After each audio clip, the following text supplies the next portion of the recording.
kang pupunta dito. Bakit po? Traidor si Miguel. Siya ang pumatay sa informant na nakuha niyo. Kaya hindi niya pwedeng makuha yung ebidensyang nasa iyo. Isa sa mga tatay ng kasama ni Norman, isang kapitan sa Barangay Santa Josefina, bayan ng Bagong Pag-asa. You don't have to work at this government hospital for such a low pay. Diba, sabi ko naman sa'yo, my family has connections. Sayang yung offer, iniisip ko lang yung future natin. Wala pa rin akong feedback kay Capo. Hanggang ngayon, di pa rin siya nagpaparamdam. Sigurado ako magpapakita sa'yo si Capo. Sooner or later. Ano ba talaga problema mo dito sa business venture natin kung kontra-kontra ba? Christine, I've seen you kill so many people. Huwag mong sabihin may nararamdaman ka pa rin awa. Nawawala si Cabo. 3 araw na siyang hindi nagre-report sa headquarters. Andito lahat ng intel na nakalap ko kay Miguel. Mukhang malinis siya.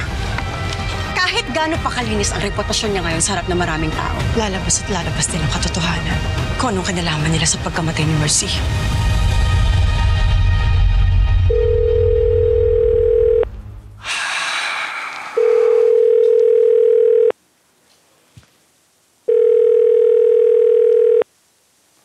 Hello, Christine. Andyan na ba kayo sa warehouse ni Mr. Wong? Yes, Benito. Ongoing na inspection nila, Miguel. Good. Siguraduhin niyo lang mabuti na maayos ang dating ng mga kargamento. Yes.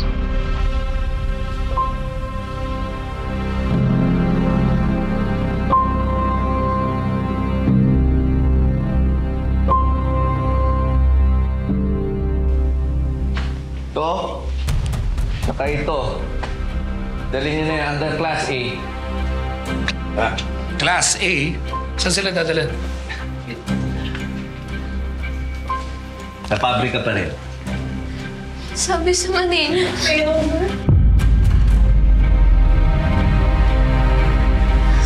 Ano sinasabi mo? Sir, maawa na kayo. Palayain niyo na kami. Naghahanap buhay po kami ng marangal para sa pamilya namin. Maawa na po kayo. Sir, oo nga po. Sabi po sa amin sa Manila ko kami dadalhin. Hindi ko ito yung pinangako sa amin ng mga tao niyo. Parang awa niyo na ho. Parang awa niyo na ho. Tigil!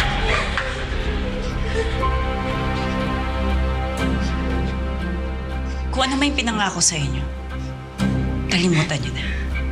Sumunod na lang kayo kung gusto niyo pa mabuhay. Gentlemen? Dali na yung mga yan.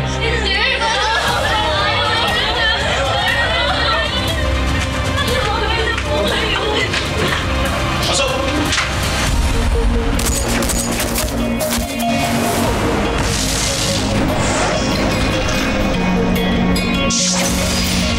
Babagsakan ka nila, papahirapan ng mga makapangyarihan. Lalo pag nasa baba ka nila, para ka lang lang madali na tapakan. Hihilahin ka nila hanggang mawala ng pag-asa at makakapitan. Ganto na ba ang kapalaran ng bawat isa? Hanggang sa huli, umarap hindi para sa sarili, kundi para sa iba.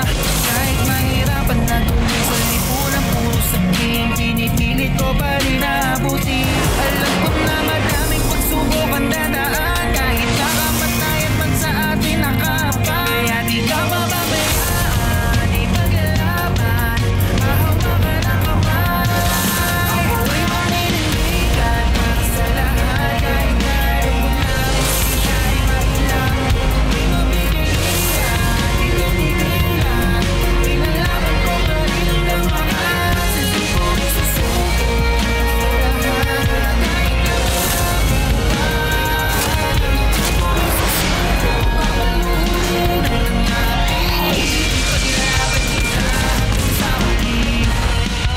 Hindi kayo mabuti. Bilang isang alamid, ang problema ng isa ay problema ng lahat. Kaya responsibilidad nyo rin na mahanap kung sino ang pumatay sa aking anak na si Mercy. Liwanag ba? Kinakailangan nyo rin mahanap kung sino ang taong may kagagawan nito.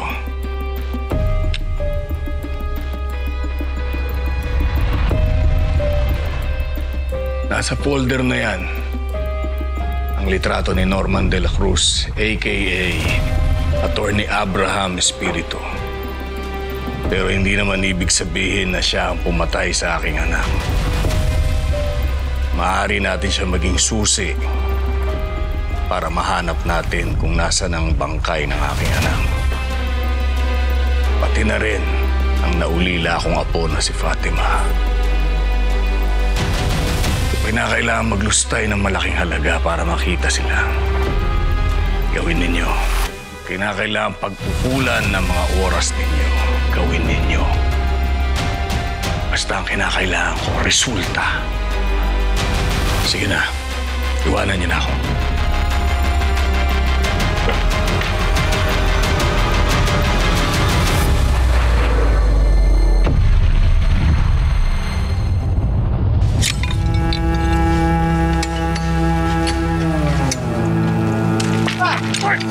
Tayo! Tayo! Lampa-lampa mo! Tayo! Upat mo! Okay dyan! Tayo! Tayo! Lapit mo! Okay dyan! Tingin dyan! Trabaho! Trabaho! Sabi, puro kayo pahinga!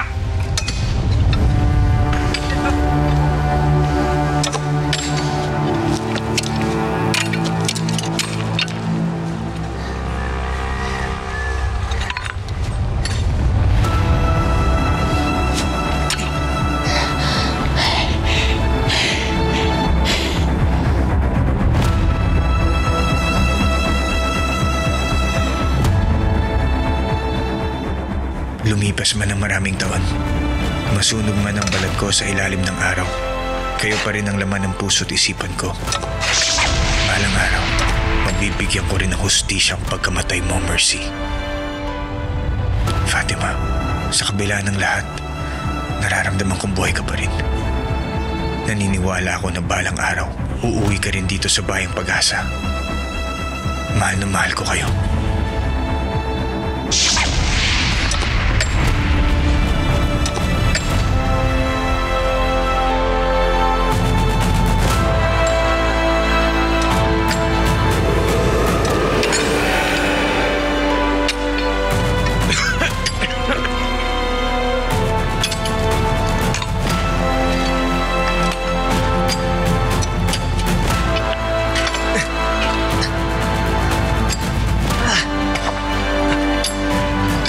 Domingo, okay lang po kayo?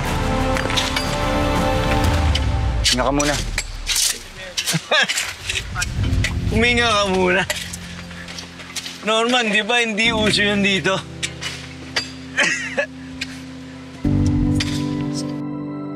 Hoy! Anong ginagawa niyo dyan? Magsibalik nga kayo sa trabaho niyo! Bilis!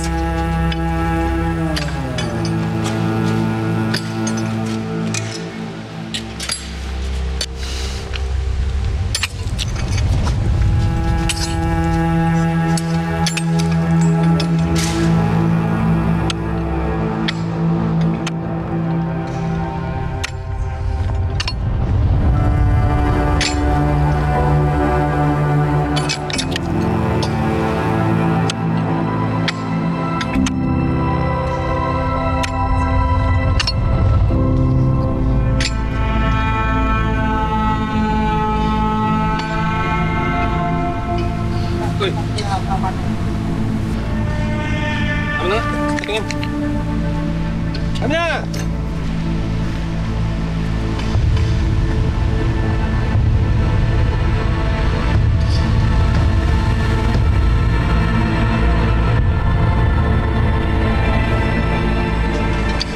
Boss.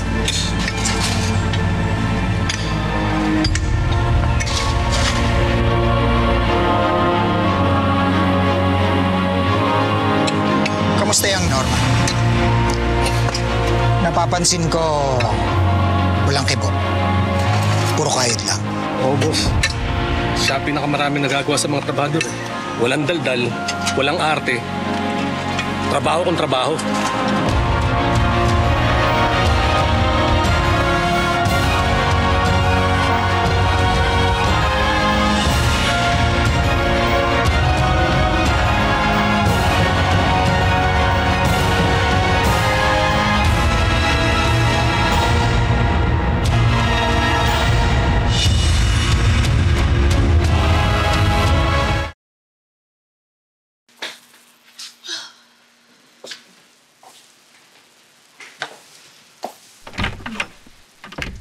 Working pa rin?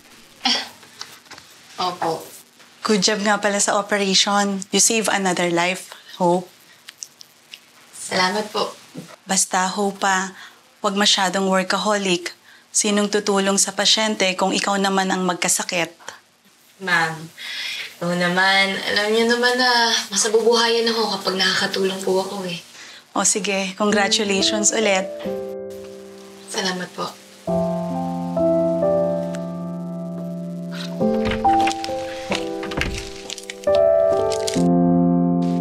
Happy 3rd anniversary, babe. Hi. Hi. Got your flowers. I booked us a reservation at your favorite restaurant. Yeah, maybe you want to invite your brother this time? Para finally ma-meet ko na siya.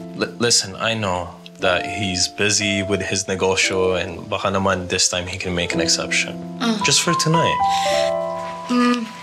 Naku, wag na. Madidisappoint ka lang. Tsaka, pakiramdam ko rin nagtatampo yan sa akin eh. Tagal ko nang hindi nakakauwi dahil sa trabaho. Sometimes I just don't understand why don't you just learn your family business? At least there, you're your own boss. And listen, I get it na ito yung bokasyon mo. You feel fulfilled every time na may natutulungan ka na tao. All I'm trying to say is maybe give yourself some time, especially your family. What if we have a family one day? Paano tayo? Paano yung mga anak mo? Unahin mo ba talaga to? Over them? Over us?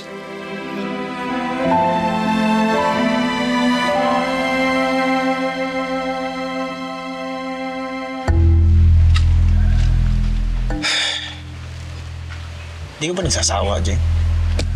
3 taon na nating minamanmanan si Miguel. Hanggang ngayon, wala tayong makuhang malinaw na lead tungkol sa pagkamatay ni Mercy. Alam ko, Pedro. Kailangan lang natin mag-antay ng tamang pagkakataon. Makakakuha din tayo ng impormasyon. Teka, sandali. Safe ba dito? Paalala, ha? Nakakawalan tong sasakyan natin. Sigurado ako nakatimbre dito sa mga polis. Kabado. Ba't akong kabado? Relax ka lang. Malayo naman yung pinagnakawan natin ito eh.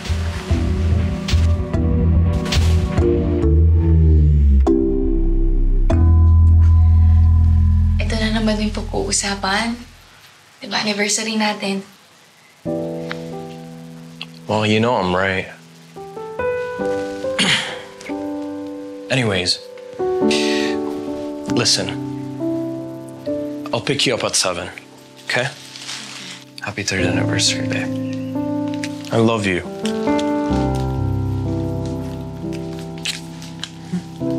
Enjoy your day, yeah?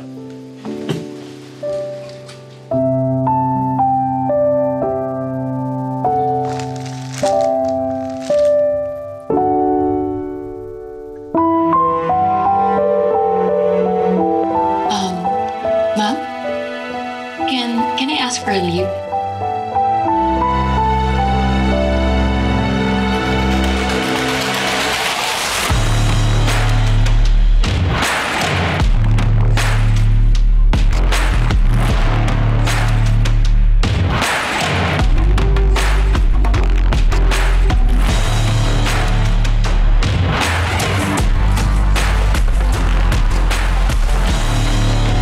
Bakit po?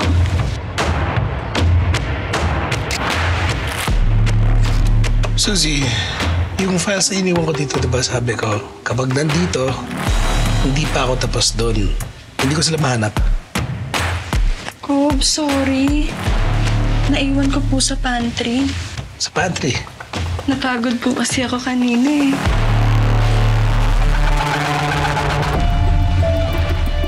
Sige, pakuha na lang. Cobb? Do you want some cake?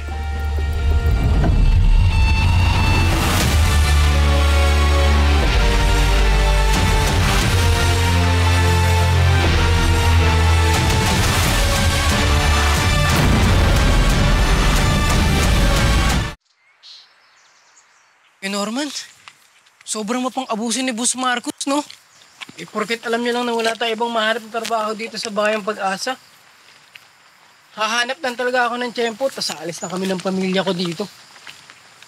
Paano mo gagawin yan? Kuya Norman, pinagkakatiwalaan kita, pero sikretong malapit lang natin to. Utoy, mapapahamak ka. Tago mo yan. Huwag mo susumbong, ha? Hindi ko gagawin yan. Salamat, kuya.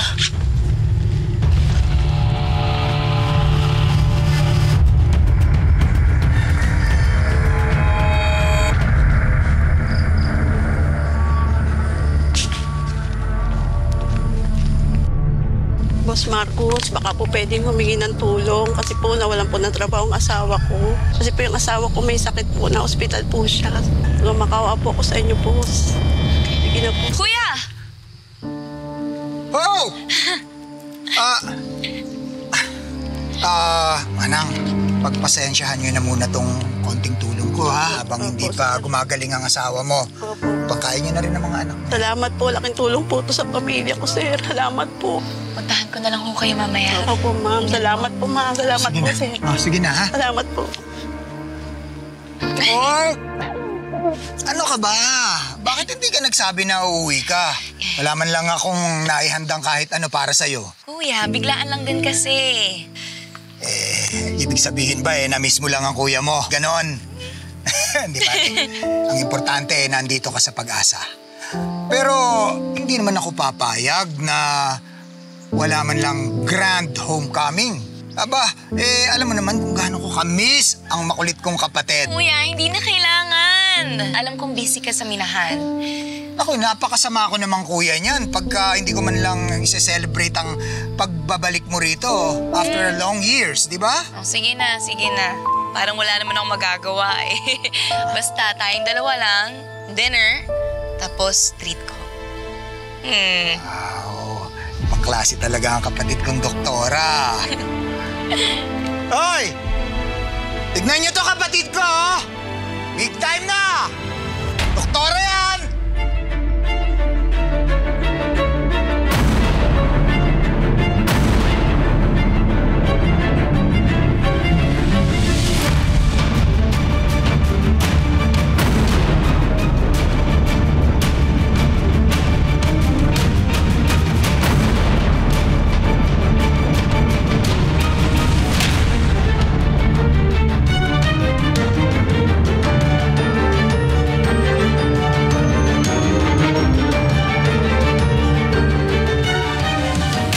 Titig ka kay Hope Wagas, ah.